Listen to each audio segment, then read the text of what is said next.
Leaders portray as if they are gods and they can never fail. They neglect family life, personal life, health. They overwork. That's quite dumb. So mothers are fantastic. They teach us so well. Also, our mothers are fantastic, by the way, on frugality. And when you spend a bit more, you get a slap. One slap is equivalent to $1 billion. I ran Airtel on frugality. Airtel won the best company award in the country, which actually was my dream since my college days. Career is a marathon. It's not a sprint. Fire in the Valley is far bigger qualification than MBA. I'm Manoj Kohli and I am grandfather of the most beautiful girl in the world.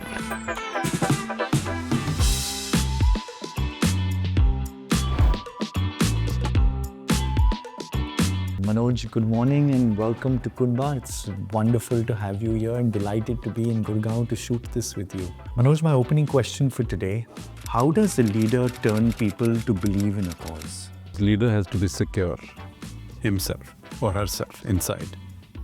Second, leader has to inspire a mission or a vision for long term. And third, connect that vision or mission to individuals, to individual employees, individual vendors, individual partners, because all three are important together. What's one leadership practice you think is most underused or underrated by leaders? Vulnerability. Leaders portray as if they are gods and they can never fail, which actually is not good, because leaders should exhibit or manifest their authenticity as they are. A lot of strengths, some weaknesses. Manoj, what's the proudest moment of your career where you felt that your leadership really made an impact or a difference to a crisis? 2-3 moments I can say. One, that when Airtel won the best company award in the country, which actually was my dream since my college days, that I want to lead a company, large company, and be the best brand, etc. So being a best brand or best company, both were awarded to Airtel, and that was a very proud moment. Second, in Africa, I think getting 20 countries up and going, branding them, rebranding them, new business model, especially in a tough geography, I think was also quite gratifying.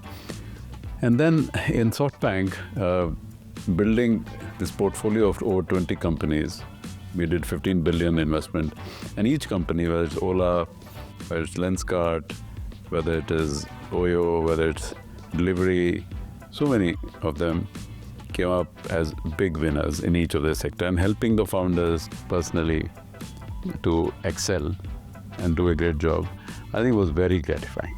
Manoj, in this very successful journey of 2 to 3 decades, I'm sure you've had a couple of failures. What's been your favorite one, and what did it teach you about human beings and people? I've had many failures, but one of the failures I remember now is that when we acquired this $10.7 billion acquisition in Africa, not fully, but I assumed to some extent that the elasticity of demand of the customers is going to be similar to India, which actually was a mistake I made. This was the Zain deal. Yeah, absolutely. When we piloted products in few countries, the elasticity of demand was much lower than 1, whereas in India it was much higher than 1.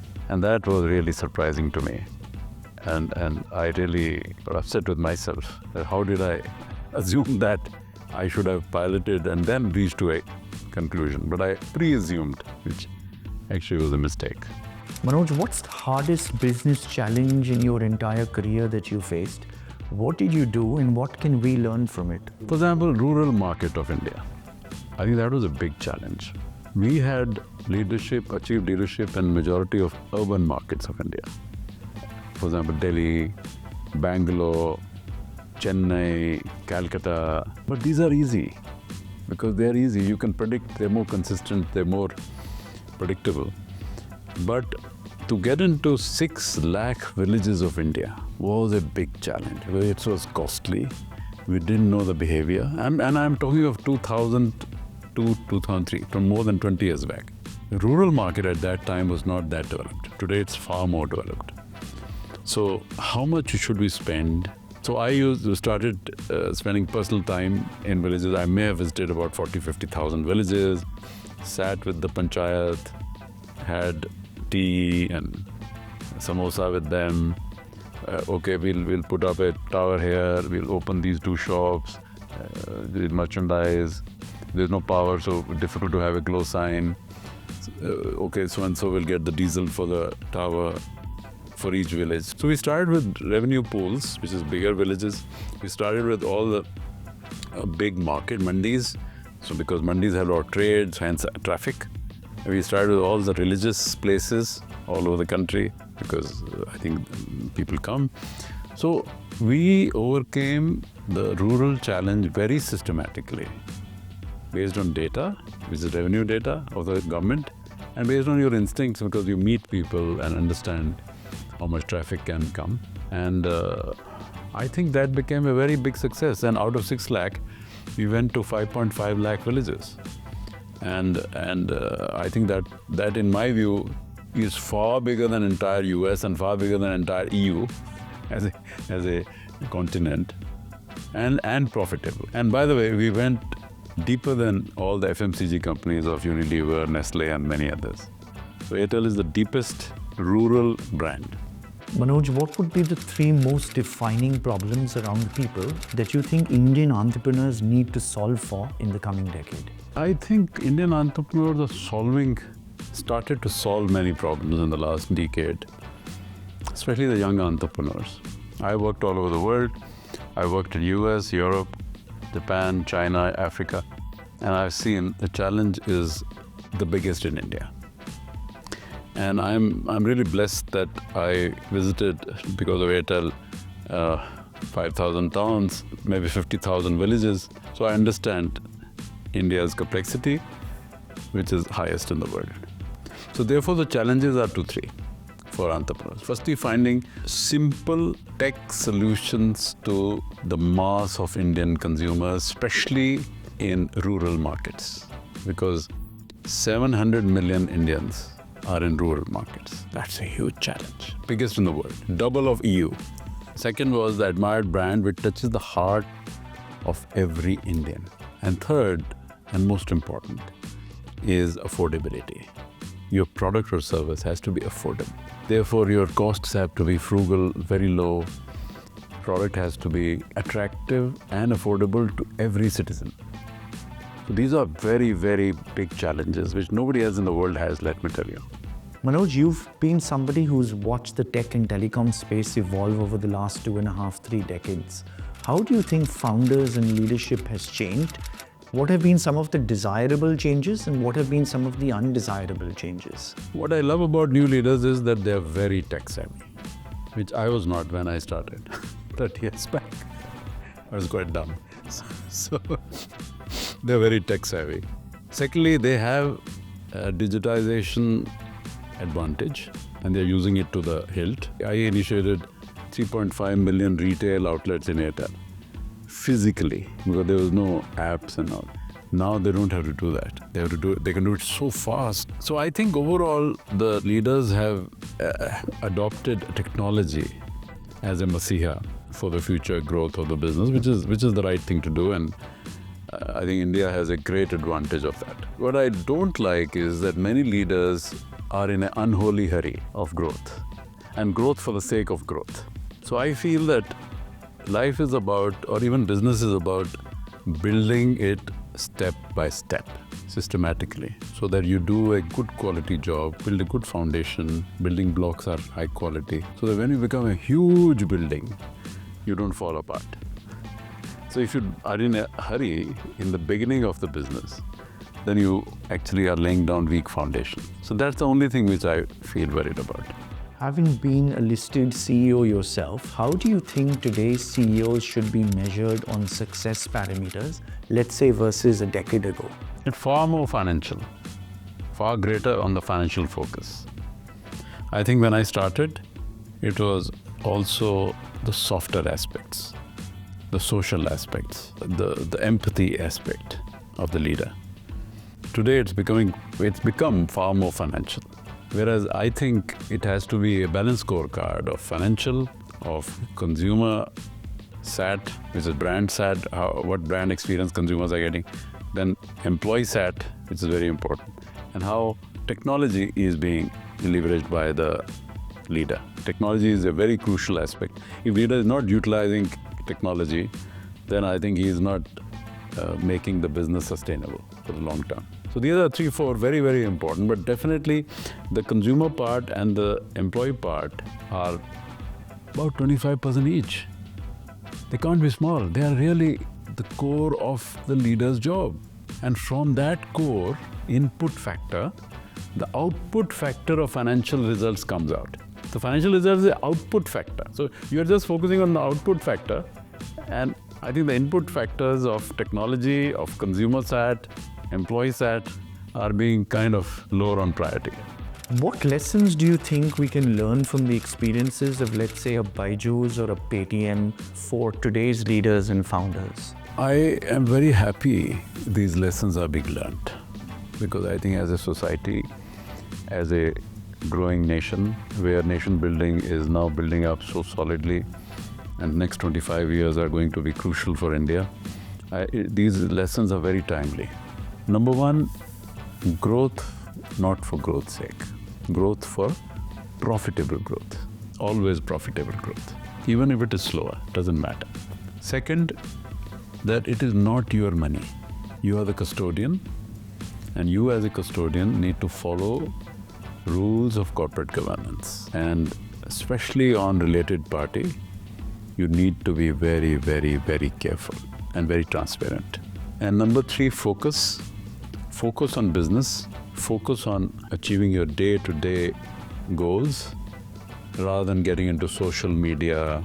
So keep below the radar. Focus on your business growth. Focus on your profitability. Focus on people. Focus on customers. Remain below the radar and don't get onto social media. Don't get into these kind of things which will digress your mind onto them. Manoj, I'm intrigued to know who in Business India is inspiring you right now and why. I really love Tata's. I think my friend Chandra is doing a fantastic job, because it has over 100 companies. To get them on the right track, very difficult. Kumar Birla, huge group, fantastic successes in the past of modernizing the group. It's not easy, let me tell you. For a traditional group to modernize is not easy. It's very difficult. So he's doing that. Kumar Birla is an entrepreneur par excellence. In the modern life, Bhavish is somebody who's had one success in Ola Cabs, and then now Ola Electric, which is an EV company. To have a courage to start an EV company and be leader in two-wheeler EV, and with no manufacturing experience, no EV experience, no battery experience, is very, very courageous.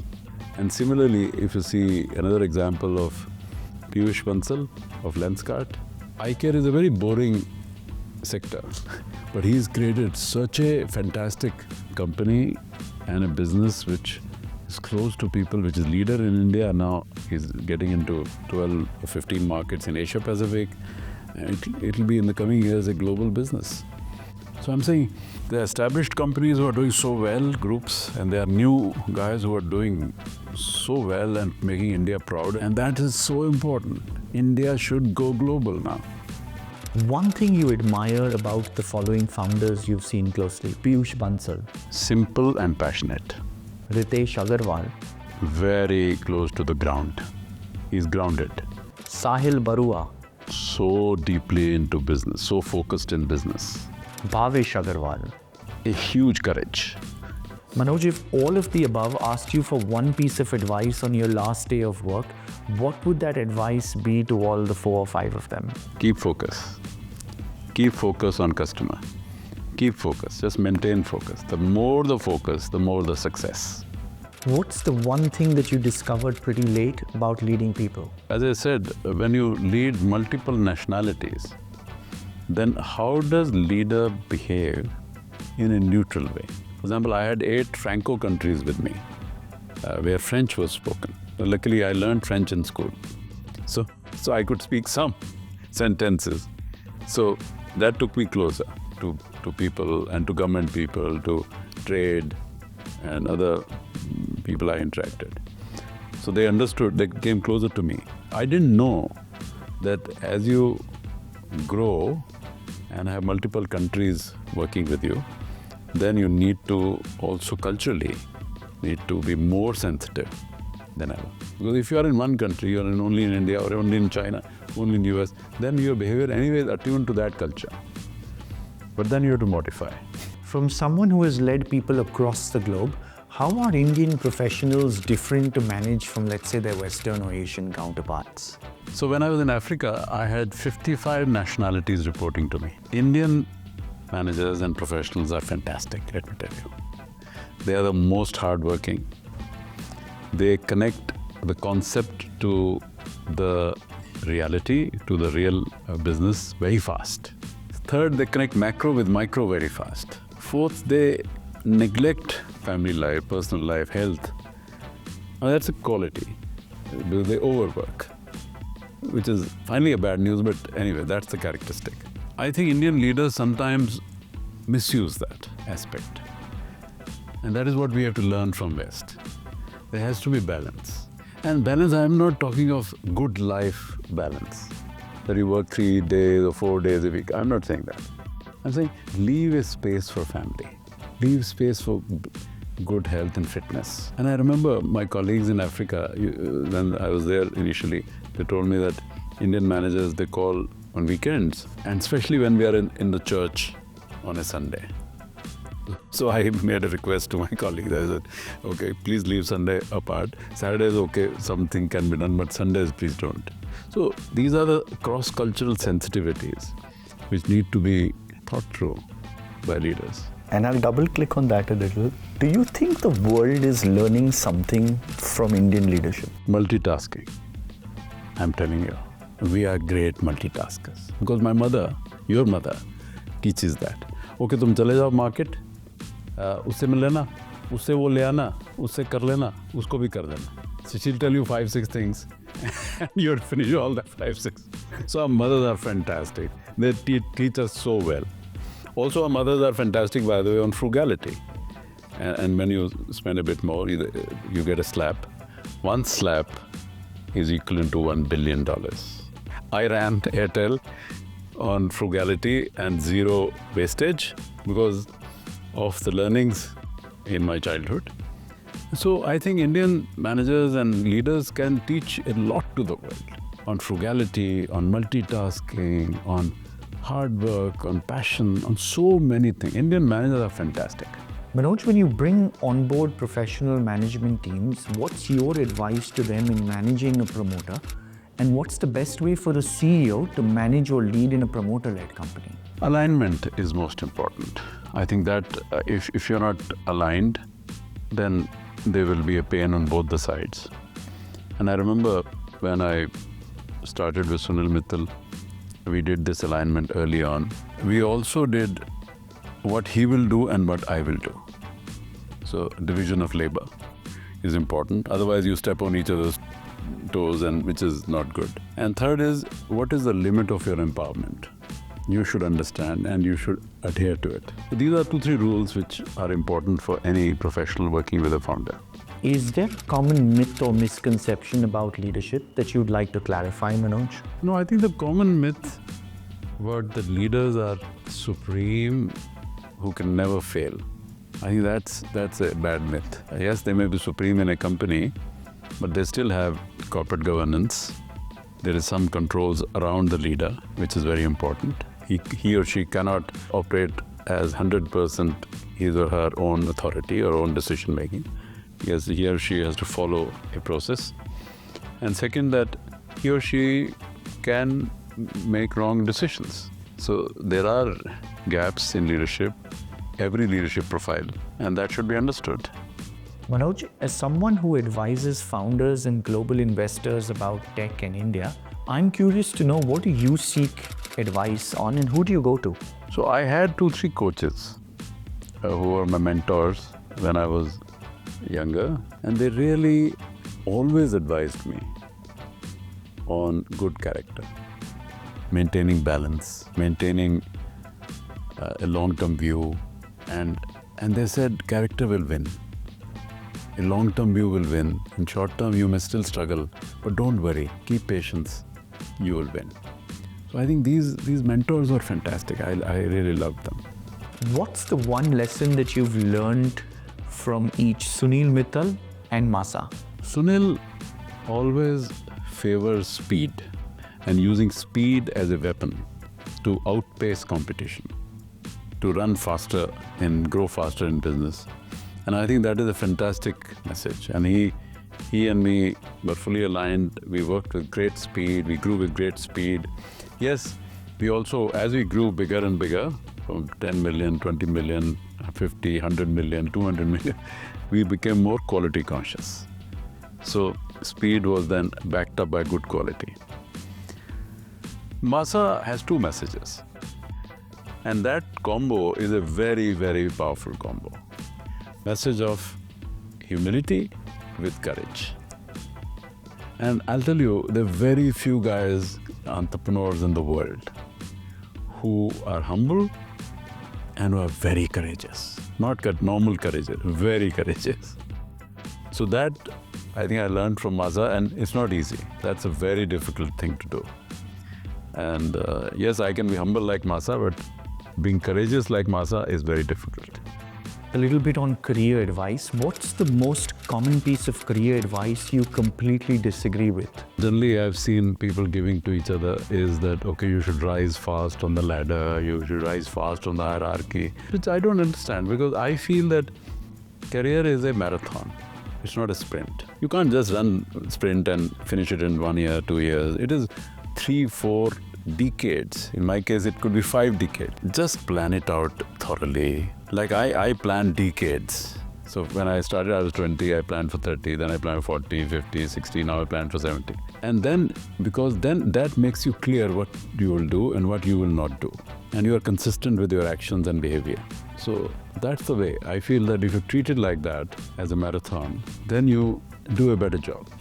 Manoj, you're somebody who's considered to be an eternal optimist and an acute investor. But what are you most cautious about when it comes to people? The gap between what they say and what they do, that worries me.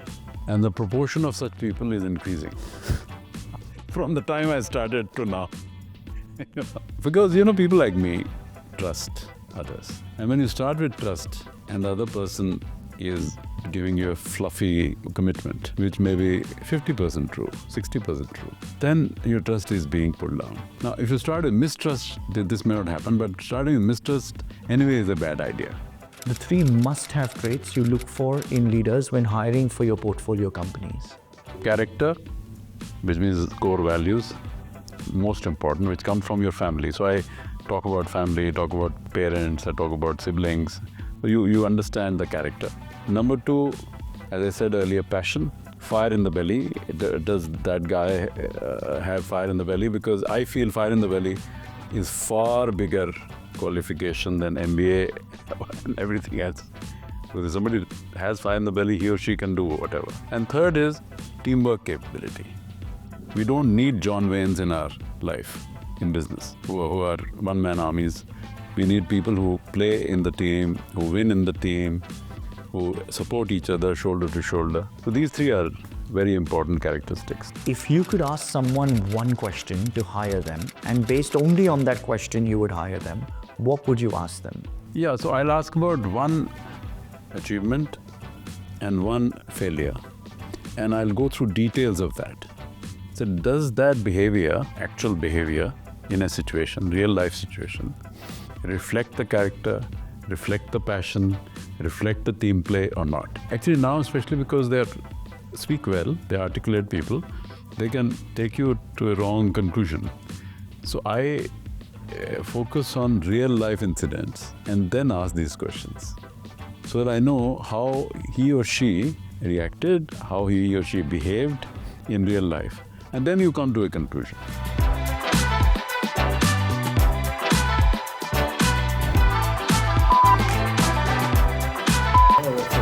Warm Manoj Kohli smile.